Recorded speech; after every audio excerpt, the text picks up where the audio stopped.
Ako po si Richard Macapagal.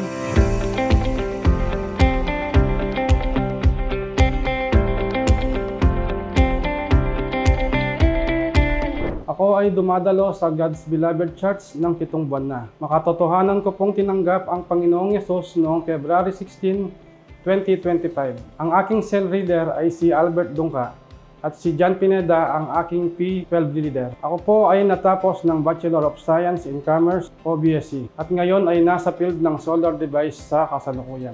Hindi ko makakalimutan ang aking karanasan na tinatawag nilang Encounter Retreat with God. Ito ay napakaganda at napakahalagang pangyayari sa aking buhay. Dito ko rin makatotohanang tinanggap ang aking Panginoong Yesus at nagdesisyon na todong isuko na ang aking buhay sa Kanya. Mayroon din po akong business sa mga prutas. Dahil po ako ay busy, nakakalungkot man po ay hindi ko nabigyan ng panahon ang paglapit sa ating Diyos. Lalong-lalo na ang pagsamba sa Kanya linggo-linggo. Hindi rin po ako paladasal. Sa aking natatandaan ay 14 years old na po akong hindi nagsisimba. Lumalapit lang ako sa Diyos kapag mayroon akong sakit na nararamdaman sa katawan o kaya'y mabigat na problema.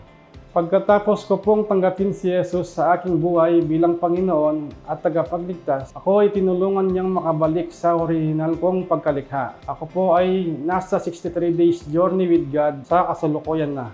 Tinatawag nilang Life Class. Ako ay tinuturuan ng Panginoon Diyos upang matutong magdasal pagkagising sa umaga, bago kumain, bago matulog sa gabi. Walang sawa at walang tigil na pasasalamat po ako sa mga biyayang ibinibigay niya sa akin at sa aking pamilya. Natuto din po akong mag-daily morning devotion.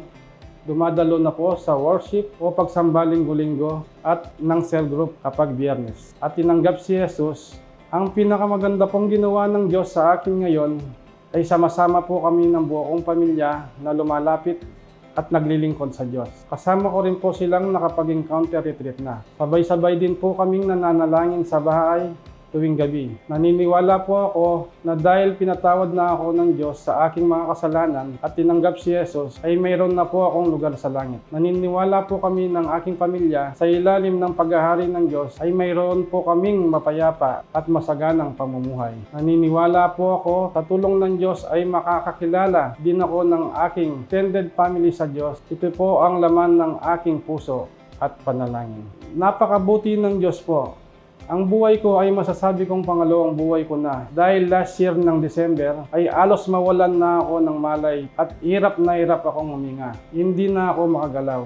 Sa oras na iyon ay naisip ng aking asawa na tawagan ang aking cell leader at ako ay kanyang pinanalangin. Pagkatapos ng panalangin, ilang oras lang po ay bumuti ang aking pakiramdam. Buhat noon ay hindi ko na po naranasan ang gayon. Salamat po sa paggaling ng Diyos. Umingi din po ako sa Diyos ng bagong magagamit na sasakyan ng pamilya sa pagpunta sa gawain niya at kami ay pinagkalooban ng Diyos. Iyong blessing na sasakyan na iyon ay magagamit ko pa na pwedeng magbukas ng karagdagang business. Salamat sa Bible principle na ibinigay ng Diyos sa amin. Napansin ko, ang aking mga anak ay lalo pang naging seryoso sa paglilingkod sa Diyos at maging sa kanilang pag-aaral. Nitong nakarang graduation ay nakakuha ng award with honor ang aking panganay na anak. Kahit 7 months lang po ako sa church, ay biniyayaan po ako ng Diyos na magkaroon ng pagkakataon na makabahagi kaagad sa isang student retreat ng mga high school bilang isang guide.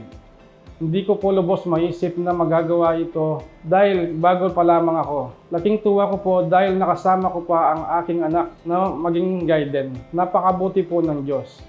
Pareho po kaming mahihayin ng aking anak. Ngunit para po sa Diyos ay pinagsisikapan po sa tulong na rin ng Diyos.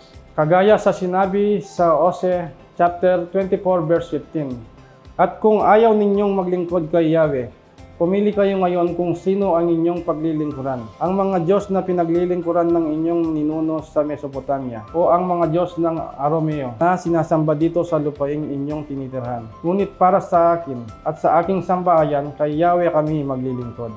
Sa ngayon po ay patuloy akong binabago ng Diyos. Hindi po ako perpekto.